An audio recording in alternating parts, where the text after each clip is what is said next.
Hozirgi kunda ko'pchilik allergiya bilan adashtirayotgan parvovirus infeksiyasi haqida gaplashamiz.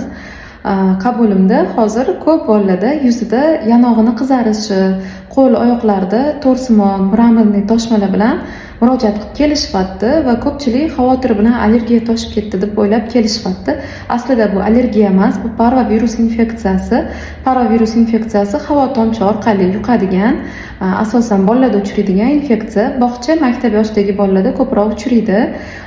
Unga mavsumiylik xos. Qish faslining oxirlari, bahor oylarining boshlarida asosan keng tarqalishi mumkin.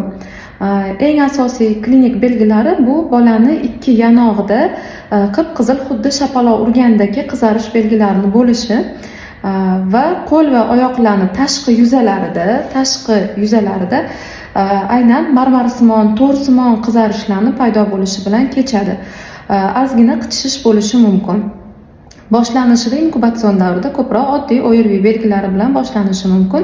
Yengil temperaturasi ko'tarilishi mumkin, burni oqishi mumkin, holsizlik bo'lishi mumkin. Va aynan toshmani ko'rinishiga qarab biz bu parvovirus infeksiyasi ekanligini ajratib olishimiz mumkin. Uni aniqlash uchun maxsus analizlar shart emas, shu klinik belgilariga qarab tashxis qo'yiladi.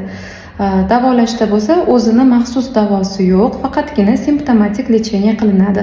Harorat bo'lsa harorat tushiriladi, parasetamol, ibuprofen berib, ko'proq suyuqlik berib turiladi. Agar qichishish juda ham bezovta qilsa, antigistamin dorilar bersa bo'ladi.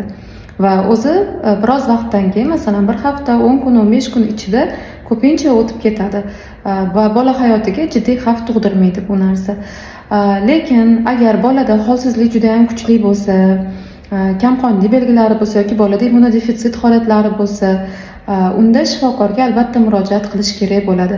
Undan tashqari bu holat homilador ayollarda ham uchrashi mumkin va homilador ayollarda ham og'irroq kechishi mumkin.